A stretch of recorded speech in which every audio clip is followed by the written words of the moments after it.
नमस्कार, अमेरिका नेपाल समाचारमा यहाँलाई स्वागत छ। फागु पर्व हामीले लागेको छ। हामी 2 दिन फागु पर्व मनाउँछौँ। भित्री मधेस र पहाडतिर फागु पूर्णिमाको दिन र तराई भेगमा त्यसको भोलिपल्ट विशेष रूपमा फागु पर्व मनाइन्छ। विशेष गरी थारू समुदायले त झन् फागु पर्वलाई सबैभन्दा ठुलो पर्वको रूपमा मनाउने गर्छन् र उनीहरूले मनाएको जस्तो फागु पर्व सायद नेपालभित्र अरूले मनाउने गरेको होला। आउनुस् फागु पर्व मनाइएको समाचारबाट आजको समाचार हामी सुरु गर्दैछौँ। तराईमा फागु पर्व खेलिएको छ। तराईबाट काठमाडौँ पसाई सरेर काठमाडौँमा बसेका मधेसका समुदायले काठमाडौँको टुँडीखेलमा फागु पर्व मनाए। रोह नाम दिएको होलीमा मधेसबाट काठमाडौँ आई बसोबास गरिरहेकाहरूको उपस्थिति रहेको थियो।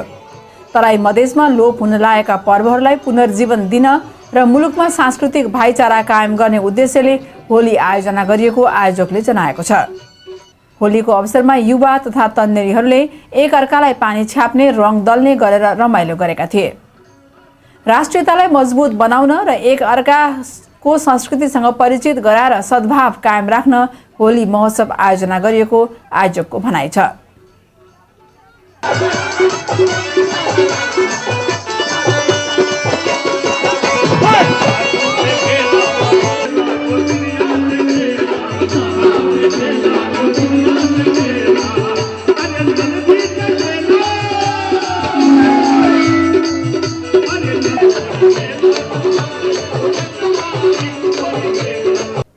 फागु पर्व परम्परागत रूपमा एक आपसमा विभिन्न रङ र लोला खेली मनाइन्छ। काठमाडौँको बसन्तपुरमा वातावरणलाई नै रङ्गीचङ्गी तुल्याउँदै त्यहाँ गाडिएको चिरलाई विधिपूर्वक ढाली बाजा गाजाका साथ टुँडीखेलमा लगी जलाउने प्रचलन रहेको छ। उक्त चिरमा राखिएका ध्वजा पताकाहरू औषधोपचारको काममा आउने विश्वासका साथ लुछाचुडी गरी लिने र अनिष्ट टर्छ भने चिरेको खरानीको टीका लगाउने गरिन्छ। राति टुँडीखेलमा गुरुमापा नामक राक्षसलाई इटुम्बाहालदेखि कहीँ पनि नबिसाई ल्याइएको 10 पाथी चामलको भात र एउटा राँगाको मासु खुवाई सैनिक अस्पतालभित्र रहेको जधु नामक धारामा चुठाउने प्रचलन छ। फागुन शुक्ल अष्टमीका दिन बसन्तपुर स्थित गद्दी बैठक अगाडि मयलको रुखलाई रङ्गीचङ्गी ध्वजा पताकाका साथ सिंगारी गाडिएको चिरमा पूजा आजा गरेपछि फागु सुरु हुन्छ। दैत्य राजा हिरण्यकश्यपुले आफ्ना पुत्र प्रहलादलाई मार्ने उद्देश्यले ब्रह्माबाट आगोले छुन नसक्ने वरदान पाएकी आफ्नी बहिनी होलिकालाई प्रहलादका साथ दन्किरहेको आगोमा पस्न लगाउँदा होलिका आफै भस्म भएकी, तर भक्त प्रहलादलाई आगोले छुन नसकेको हिन्दू धर्मशास्त्रहरूमा उल्लेख छ। त्यस बेलादेखि शक्तिको दुरुपयोग गर्ने पापी प्रवृत्तिकी प्रतीक बनेकी होलिका मारिएको उपलक्ष्यमा होली अर्थात् फागु खेल्ने परम्परा चलिएको मानिन्छ। यसैगरी अर्को कथन अनुसार द्वापर युगमा श्रीकृष्ण भगवानलाई मार्न कंसद्वारा पठाइएकी राक्षसनी पुतनाले आफ्नो 20 दलिएको स्तन चुसाउन लाग्दा सफल नभई प्राण त्याग्न पुगेकी र निजलाई ब्रजवासीहरूले जलाई फागु महोत्सव मनाएको प्रथा चलेको पनि जनश्रुति छ। यसैगरी अन्तरिम प्रधानमन्त्री खिलराज रेग्मीले पनि प्रधानमन्त्री निवास बाबुलटारमा फागु पर्व खेल्नुभयो। तर उहाँले फागु पर्व सम्पूर्ण नेपालीको प्रतिनिधित्व गर्दै खेल्नु भएन। उहाँले पाल्पाको समुदायसँग फागु पर्व खेल्नुभयो। पाल्पालीहरूले उहाँको निवासमा गएर फागु पर्वको आयोजना गरेका थिए र त्यही आयोजनामा उहाँ सरिक हुनुभयो।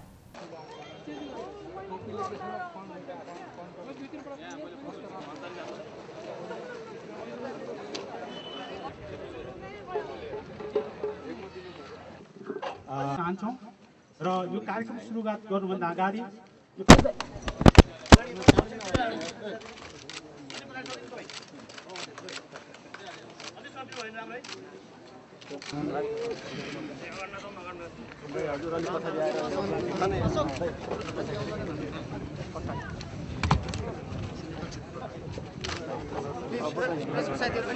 अलि पछाडि पछाडिबाट देखिहाल्छ।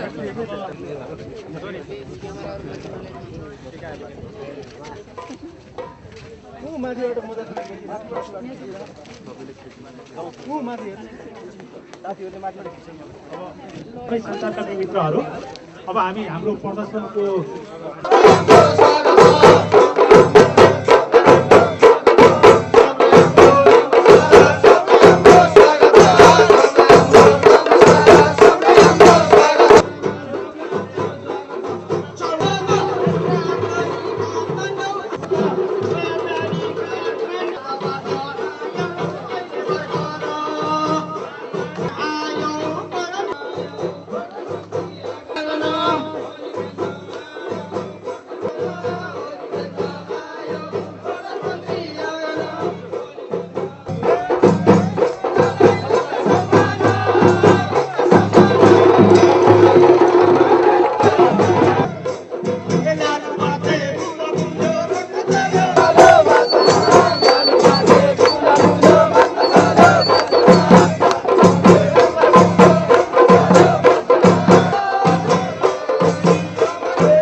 फागु पर्वकै उपलक्ष्यमा रमाउन आयोजना गरिएको पालपालीहरूसँगको भेटका क्रममा अन्तरिम मन्त्री परिषदका अध्यक्ष खिलराज रेग्मीले चुनावी वातावरण निर्माणका लागि राष्ट्रिय अभियान तत्काल सुरु गर्ने बताउनु भएको छ। रेग्मीले राष्ट्र जोगाउने दायित्व आफ्नो काँधमा आएकाले आफ्नो तर्फबाट हरसम्भव प्रयास गर्ने पनि उल्लेख गर्नुभयो। होली पर्वसँगै चुनावी वातावरण निर्माणका लागि आफूहरू एकजुट भएर अगाडि बढ्ने उहाँको भनाइ थियो। चुनावलाई मध्यनजर गर्दै संवैधानिक निकायहरूमा पदपूर्ति समेत गरिसकेको भन्दै अध्यक्ष रेग्मीले निर्वाचनका माध्यमबाट देशलाई छिट्टै निकास दिने पनि उल्लेख गर्नुभयो। र राष्ट्रिय अभियानमा जुन अहिले मेरो दायित्व छ त्यसको लागि पनि वास्तवमा तपाईँहरूले त्यो पनि शुभकामना व्यक्त गरिराख्नु भएको छ र यो सांस्कृतिक हिसाबले हार्दिकतापूर्वक जुन हुनुभएको छ त्यसले यसलाई जीवन्त बनाउन प्रेरणा दिन्छ र मेरो तर्फबाट पनि यसलाई चाहिँ निरन्तरता दिनमा जे जस्तो सहयोग गर्नुपर्छ जे जस्तो कुरा आफूलाई समर्पित गर्नुपर्छ म त्यसको लागि प्रतिबद्ध छु।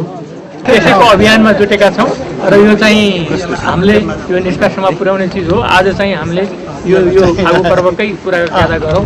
यो राष्ट्रिय अभियानको रूपमा जुन हामी होमिएका छौँ त्यसले एउटा निष्कर्षमा अवश्य पुर्याउँछ र यसलाई चाहिँ तपाईँहरूले कसैले पनि नेपाली दाजुभाइ दिदीबहिनीहरूले दुविधा मान्नु पर्दैन। सबैको साझा दायित्व, सहयोग, प्रेरणा, सद्भाव र एकताबद्ध भएर हामी सम्पूर्ण नयाँ नेपालको निर्माणमा सबै लाग्ने हो। त्यसमा मात्र हामी सबैको भविष्य निर्भर छ भन्ने मलाई लाग्छ। त्यसको लागि म सबैले आफ्नो क्षेत्रबाट मन वचन कर्मले हामीले चाहिँ त्यसतर्फ लागौँ भन्ने शुभकामना पनि व्यक्त गर्छु। हामी होली भनिरहेछौँ भनेर त खास बिग्रिँदैन, तर एउटा शब्द नै लोप हुने स्थितितिर गइरहेको अवस्था छ एकातिर भने। अर्कोतिर होलीका नाउँमा जुन किसिमको यो पर्व मनाउने क्रममा जुन किसिमका विकृतिहरू भित्रिँदैछन्। अब फागु पर्वबाट लागौँ चुनावी पर्वतिर, अर्थात् चुनावी माहौल तयार गर्न सरकार र आफूलाई 3 ठुला दल भन्ने दलहरू लागिरहेका छन् भने अर्कोतिर केही साना दलसहित माओवादीबाट छुट्टिएर बनेको वैद्य पक्षीय माओवादी भने चुनाव बिथोल्न लागि परेको छ। यसैबीच एकीकृत नेकपा माओवादीका प्रवक्ता अग्नि सापकोटाले 40-50 दिनभित्रै चुनाव सम्पन्न गरिसक्ने दावी गर्नुभएको छ। मोहन वैद्यहरूलाई जनताले साथ नदिएको भन्दै उहाँले माओवादीले चाहँदैमा चुनाव नरोकिने पनि दावी गर्नुभयो। चुनाव बिथोल्न खोज्नेहरूलाई जनताले प्रतिकार गर्ने उहाँको तर्क थियो। जसले चुनाव बिथोल्छ उनीहरू विरुद्ध जनता प्रतिकारमा उत्रन्छन्, सापकोटाले भन्नुभयो। चुनावका विरोधीहरू आफै समाप्त हुन्छन्। चैत्र 17 गते हुने बैठकमा पार्टीको चुनावी रणनीतिबारे छलफल हुने जानकारी उहाँले दिनुभयो। साक्षात्कार कार्यक्रममा नेपाली कांग्रेसका नेता प्रकाश शरण महतले नेपाली कांग्रेस असारको पहिलो साता नै चुनाव हुनुपर्ने पक्षमा रहेको बताउनुभयो। एकीकृत माओवादीको सरकार जनताले भोगिसकेको बताउँदै उहाँले अब जनता माओवादीबाट मुक्त हुन चाहेको पनि उल्लेख गर्नुभयो। मन्त्री परिषदका अध्यक्षले प्रधान न्यायाधीशबाट राजीनामा दिनुपर्ने पक्षमा नेपाली कांग्रेस रहेको पनि महतले बताउनुभयो। मधेसी जनअधिकार फोरमका अध्यक्ष उपेन्द्र यादवले 4 वटा राजनीतिक शक्तिको सिन्डिकेटले बनेको सरकारले चुनाव गराउन नसक्ने बताउनुभयो। जबसम्म 4 दलको सहमति सचिँदैन तबसम्म चुनाव हुन सक्दैन। चुनाव त पूर्व राजा ज्ञानेन्द्र शाहले पनि गराएका थिए, त्यो जनताले मानेनन्। त्यस्तो चुनाव गराउने हो भने भिन्दै कुरा हो। असारमा चुनाव गराउने कुरा 4 दलको जालसाजी मात्र भएको आरोप पनि यादवले लगाउनुभयो। कोही भन्छन् चुनाव हुन्छ, कोही भन्छन् चुनाव हुँदैन। चुनाव हुन्छ भन्ने पक्षमा लागेको नेपाली कांग्रेसभित्र चुनाव भयो भने के गर्ने भन्ने एउटा जटिल विषय खडा भएको छ। गठबन्धन बनाएर चुनावमा जाने कि गठबन्धन नबनाइकन नेताहरू बीच नै मत बाजिएको छ। शीर्ष नेताहरू नै एक थरी नेताहरू गठबन्धन बनाएर जानुपर्ने पक्षमा देखिएका छन् भने अर्को थरी नेताहरू कांग्रेस आफै एक्लैले चुनाव लड्न सक्नुपर्ने बताउन थालेका छन्। पोखरामा आयोजित पत्रकार भेटघाट कार्यक्रममा कांग्रेस सभापति सुशील कोइरालाले लोकतान्त्रिक शक्तिबीच चुनावी गठबन्धन गर्नुपर्ने बताउनु भएको छ भने वरिष्ठ नेता शेरबहादुर देउवाले गठबन्धन नगरी एक्लै चुनाव लड्ने भन्दै सभापतिको कुराको खण्डन गर्नुभयो। महिला संघ स्याङ्जाको कार्यक्रममा सहभागी भई फर्केका कांग्रेसका वरिष्ठ 3 नेताहरू मंगलबार बिहान पोखरा स्थित कास्की जिल्ला पार्टी कार्यालयमा पत्रकार भेटघाट कार्यक्रममा एकसाथ सहभागी हुनुभएको थियो। प्रेस युनियन कास्कीले आयोजना गरेको पत्रकार सम्मेलनमा आगामी चुनाव कांग्रेसले एक्लै लड्छ कि माओवादीले जस्तै गठबन्धन गर्छ भन्ने पत्रकारको प्रश्नमा सभापति कोइरालाले लोकतान्त्रिक गठबन्धन बनाएर चुनावमा जाने सकिने बताउनु भएको थियो। तर सुशील कोइरालाले बोल्दा बोल्दै बीचैमा हस्तक्षेप गर्दै देउवाले भन्नुभयो, एकीकृत माओवादी फुटेको पार्टी भएकाले उसले गठबन्धन बनाएको हो। हामीले गठबन्धन गरिरहनु आवश्यक छैन। तर चुनावमा गठबन्धन नगरे पनि कुनै पनि क्षेत्रमा लोकतान्त्रिक शक्तिलाई सघाउनका लागि स्थानीय रूपमा तालमेल गर्न सकिने देउवाको तर्क थियो। पत्रकार सम्मेलनमा सहभागी कांग्रेसका उपसभापति रामचन्द्र पौडेलले पनि कांग्रेस आफ्नै नेतृत्वमा चुनावमा जाने बताउँदै माओवादीले कांग्रेसको नेतृत्व नमानेकाले रेग्मीको नेतृत्वमा सरकार बनेको र यसले कसैको पक्ष नलिई निष्पक्ष काम गर्ने विश्वास व्यक्त गर्नुभयो। यो थियो कांग्रेसको भनाई। अब लागौं एमालेतिर। एमाले पनि आगामी निर्वाचनका विषयमा छलफल गर्नका लागि पोलिट ब्युरो र केन्द्रीय कमिटीको बैठक बोलाउने निर्णय गरेको छ। एमालेको बैठकमा पनि निर्वाचन सम्बन्धी यावत प्रश्नहरूका साथै गठबन्धनका विषयमा पनि छलफल हुने स्रोतले जनाएको छ। एमालेको स्थायी कमिटीको बैठकले यही चैत्र 25 र 26 गते पोलिट ब्युरो र आगामी वैशाख 2, 3 र 4 गते केन्द्रीय कमिटीको बैठक बोलाएको छ। बैठकले निर्वाचनको तयारीका लागि आवश्यक पर्ने सम्पूर्ण कामहरू गर्ने पनि निर्णय गरेको महासचिव ईश्वर पोखरेलले जानकारी दिनुभयो। बैठकले विगतको सरकारले असंवैधानिक कदमबाट गरेको सम्पूर्ण नियुक्तिहरू खारेज गरेर निर्वाचनको वातावरण बनाउन सरकारलाई आग्रह गर्ने निर्णय गरेको छ। यसैगरी निर्वाचन सम्बन्धी ऐन नियम संशोधन, नामावली संकलन र फोटो खिचाउने लगायतका काम सहज गराउने वातावरण बनाउन दलहरूलाई आग्रह गरेको छ। सिङ्गो पार्टी पङ्क्ति निर्वाचनको तयारीमा लाग्नुपर्ने हामीले निर्णय गरेका छौँ। निर्वाचनको तयारीसित सम्बन्धित विभिन्न विषयहरू जो आन्तरिक रूपले गर्नुपर्ने हो त्यसको तयारीमा लाग्ने हामीले फैसला गरेका छौँ। यही तयारीको लागि पोलिट ब्युरोको बैठक हामी चैत 26 र 27 गते गर्दैछौँ र केन्द्रीय कमिटीको बैठक हामी वैशाखको 2, 3, 4, 5 गते हामी गर्दैछौँ।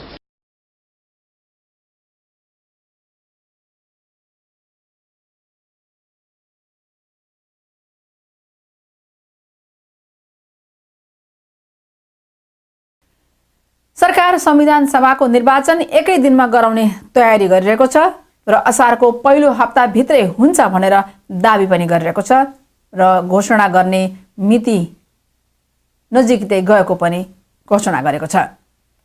तर सरकारलाई चुनौती राजनीतिक दलहरूबाट छ। एकीकृत नेकपा माओवादीबाट छुट्टिएको माओवादीले त चुनौती दिएको छँदै थियो, तर तराईमा पनि अब सरकारलाई चुनाव गराउन चुनौती खडा भएको छ। निर्वाचनमा तयारी रहेको वर्तमान मन्त्री परिषदलाई तराई मधेस राष्ट्रिय अभियानका संयोजक जेपी आनन्दले पनि मधेसका माग पूरा नभएसम्म तराईमा चुनाव हुनै सक्दैन भनेर ठोक्वा गरेर सरकारलाई चुनौती दिनुभएको छ।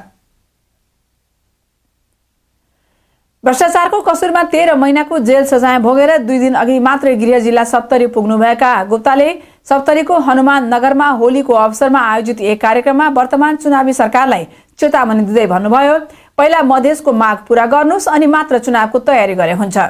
मधेसको मुद्दालाई कमजोर पार्ने उद्देश्यले षड्यन्त्रपूर्वक आफूलाई जेल हालिएको स्पष्टोक्ति दिँदै पूर्व सञ्चार मन्त्री समेत रहेका गुप्ताले भन्नुभयो, एकजनालाई जेल हालेर मधेसको एजेन्डा नै समाप्त भएर जाँदैन।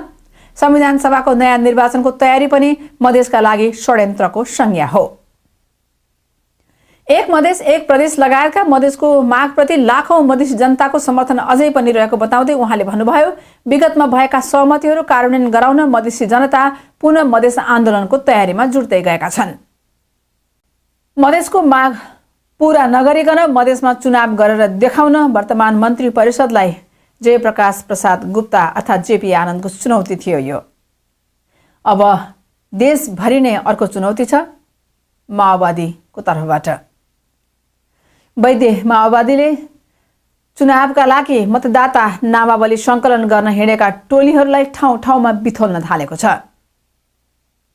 मतदाता नामावली पुस्तिका नै लुटिदिएको छ। तनहुमा भने, नुवाकोटमा भने फोटो खिचाउनका लागि लगेको ल्यापटप र क्यामेराहरू नै लुटिएको छ। यस्तो अवस्थामा कसरी मतदाता नामावली संकलन हुन्छ र कसरी चुनाव हुन्छ? यस्तै अवस्था अरू जिल्लाहरूमा पनि सर्दै गयो भने वातावरण कस्तो हुन्छ? आउनुहोस् यो न्युजतिर लागौँ। नेकपा माओवादीका कार्यकर्ताले तनहुको दुलेगौडा 7 को मतदाता नामावली पुस्तिका र नुवाकोट चतुराले गाउँ विकास समितिमा खटिएको फोटो सहितको मतदाता नामावली संकलक टोलीको सामानहरू लुटेका छन्।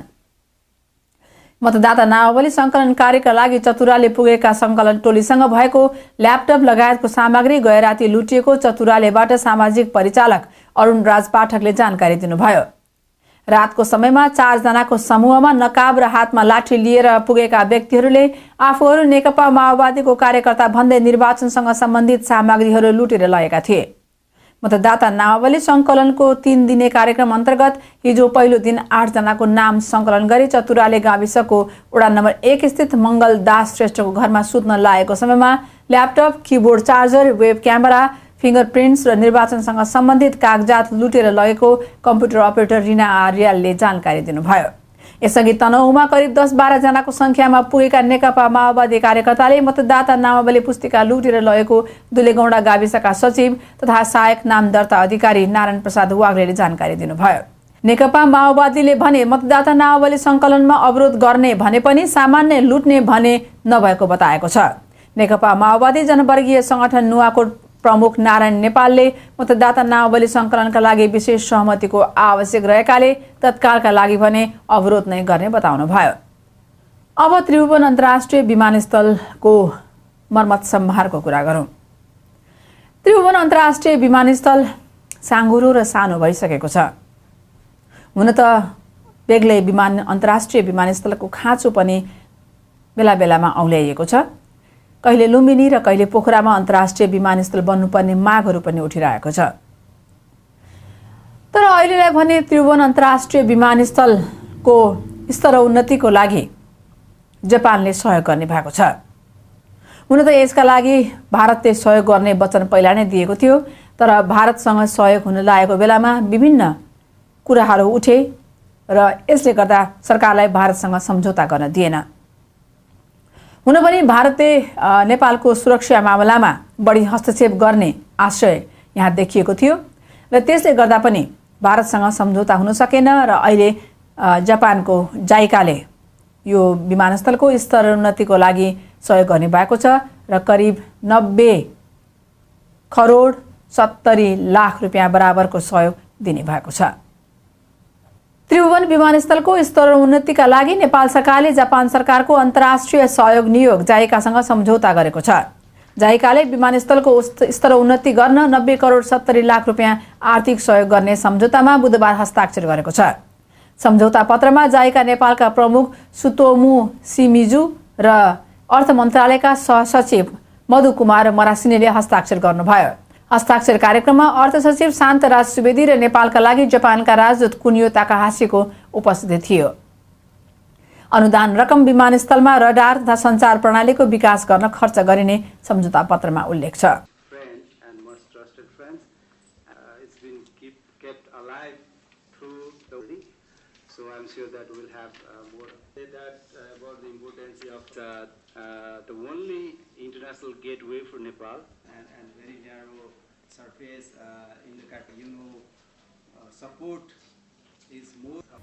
अब अमेरिकामा भएको कविता महोत्सवका पुरस्कृतहरूलाई नेपालमा पुरस्कार वितरण गरिएको खबर। अमेरिकामा बस्ने नेपालीहरूको छाता संगठनद्वारा आयोजित अन्तर्राष्ट्रिय कविता महोत्सवमा उत्कृष्ट हासिल गर्ने युवा कविलाई बुधबार काठमाडौँमा पुरस्कार वितरण गरियो। हालसम्म कविता विधामा सबैभन्दा उत्कृष्ट पुरस्कारको राशि रहेको उक्त प्रतियोगितामा 3 जना युवा कविलाई सम्मान गरियो। उत्कृष्ट कविताको विजयी गणेश खड्का, द्वितीय जीवन खत्री र सान्तवनाबाट कृष्ण किशोर न्यौपानेलाई जनै 80,000, 50,000 र 8,000 नगद पुरस्कार दिइएको थियो। कार्यक्रममा प्रज्ञा प्रतिष्ठानका उपकुलपति बैरागी काइलाले नेपाली साहित्यकार बीच भएको यस्ता प्रतिस्पर्धाले अन्तर्राष्ट्रिय समुदायमा पनि नेपालको नाम उच्च राख्न सहयोग पुगेको बताउनुभयो। पुरस्कारले साहित्यकारको मनोबल बढ्ने बताउँदै यस्ता कार्यक्रम अपरिहार्य भएको पनि उल्लेख गर्नुभयो। युवा पुस्तालाई लक्षित गरी आयोजना गरिएको उक्त अन्तर्राष्ट्रिय कविता महोत्सवमा विभिन्न मुलुकका करिब 200 कविता समावेश गरिएको आयोजकले जनाएको छ।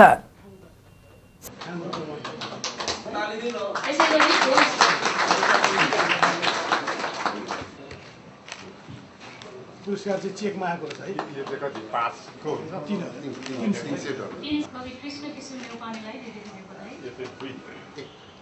सँगै लगेछौ पुको पारेर अलिकति तिमी जस्तै चञ्चल देश।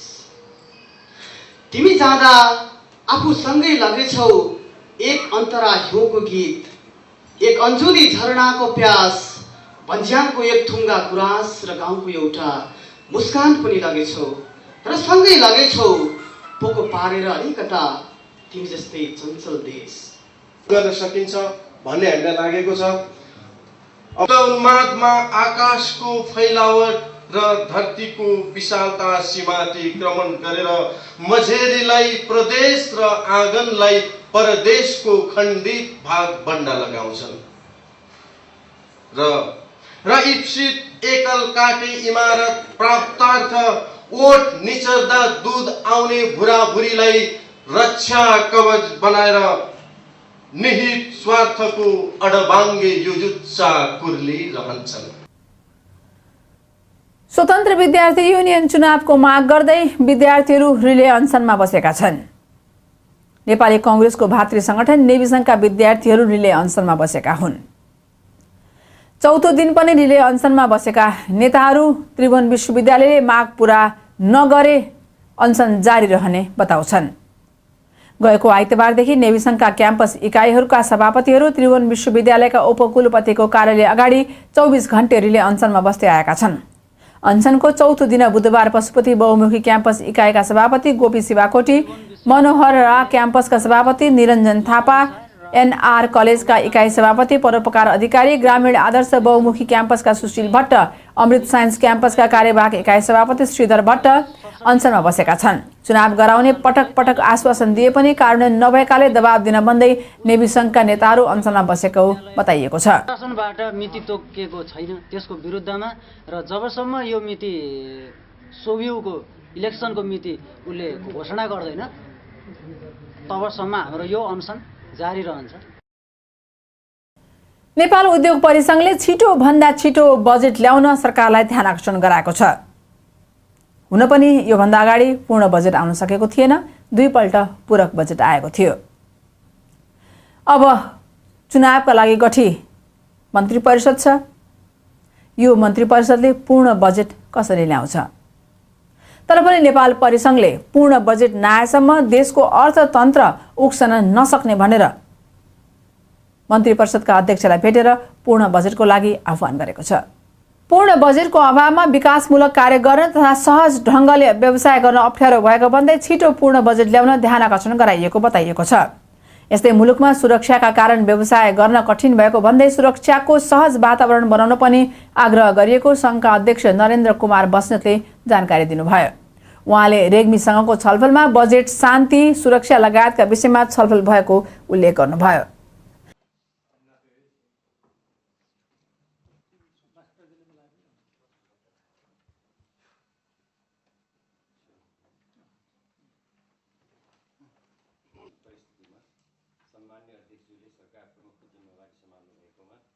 सप्लिमेन्ट्री बजेट भएको हुनाले धेरै कुरा त अहिले आउनु हुँदैन, तर सप्लिमेन्ट्री बजेटको तयारी सुरु भइसकेको छ र हामीले के भनेको छौँ भने आगामी सालको चाहिँ जुन पूर्ण बजेट पनि चाहिँ पूर्ण रूपमै बजेट आओस् भनेर भन्ने कुराहरू हामीले भनेका छौँ। त्यसमा उहाँले चाहिँ डेफिनेटली पनि हामीले त्यो कुरामा चाहिँ हामीले वर्कआउट गरिसकेको छौँ भनेर भने हामी लाग्छौँ र पूर्ण बजेट ल्याउनेमा पनि हाम्रो चाहिँ नि ध्यान चाहिँ केन्द्रित भएको छ भनेर भन्ने कुरा हामीले भन्नुभएको छ। र लगानीको कुरा मैले अघि नै भनिहालेँ कि चाहिँ नि यो जुन औद्योगिक देशको औद्योगिक वातावरणहरू बनाउनको लागि चाहिँ नि जुन किसिमको चाहिँ नि आवश्यकताहरू छ र त्यो प्राथमिकता चाहिँ नि मा कमी नआओस् र यो राजनीतिक अस्थिरताले गर्दाखेरिमा जुन लगानीका कुराहरूमा अलिकति ओझेलमा परिराखेको थियो यो कुरालाई चाहिँ अझ अगाडि बढाएर लैजानुपर्छ भनेर भनेको थियौँ हामीले। त्यो कुराहरू चाहिँ डेफिनेटली पनि हाम्रो चाहिँ नि उसमा चाहिँ हामी यसलाई अगाडि लिएर जान्छौँ भनेर भन्ने कुरा स्योर गर्नुभएको छ र चाहिँ निजी क्षेत्र र सरकारले सँगसँगै मिलेर नै यो कुराहरूलाई अगाडि बढाएर लैजानुपर्छ भनेर भन्नेमा पनि उहाँले जोड गर्नुभयो। सुरक्षाको कुरा के गर्नु? अब शान्ति सुरक्षा डेफिनेटली पनि एउटा इस्यु हो, त्यस कारणले गर्दाखेरि त्यसमा हाम्रो चाहिँ नि अवश्य पनि ध्यान गएको छ, यसमा हामीले चाहिँ नि काम गरिराखेका छौँ भनेर भन्ने कुराहरू गर्नु।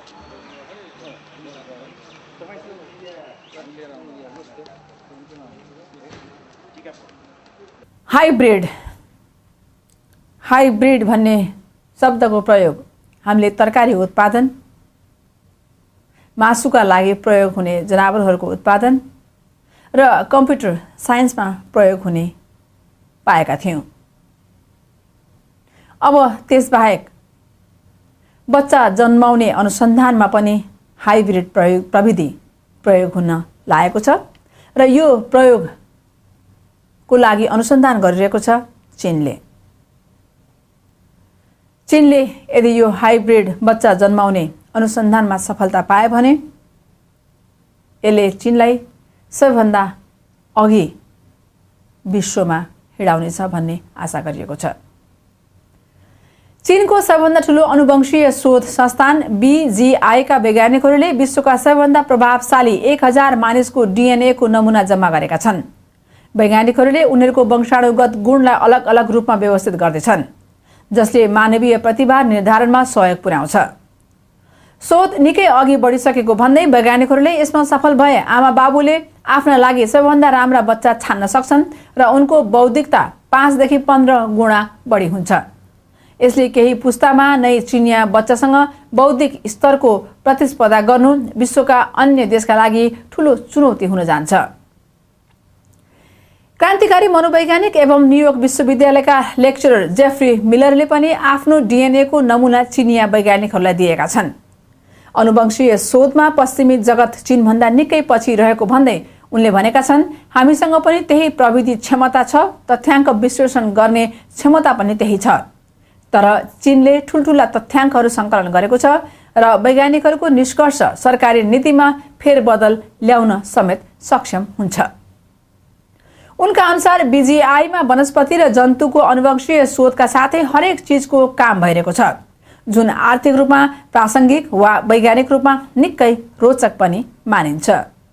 हाइब्रिड प्रविधिबाट बच्चा जन्माएर विश्वमा अत्यधिक बौद्धिक क्षमता भएको बच्चा जन्माउने तर्खरमा रहेको छ चीन। हेरौँ चीनलाई यो प्रविधिमा साथ मिल्छ या मिल्दैन। अरेला भने हाम्रो साथ यहाँहरूसँग छोड्दैछ। अर्को समाचार बुलेटिनमा फेरि हाम्रो भेटघाट हुने नै छ।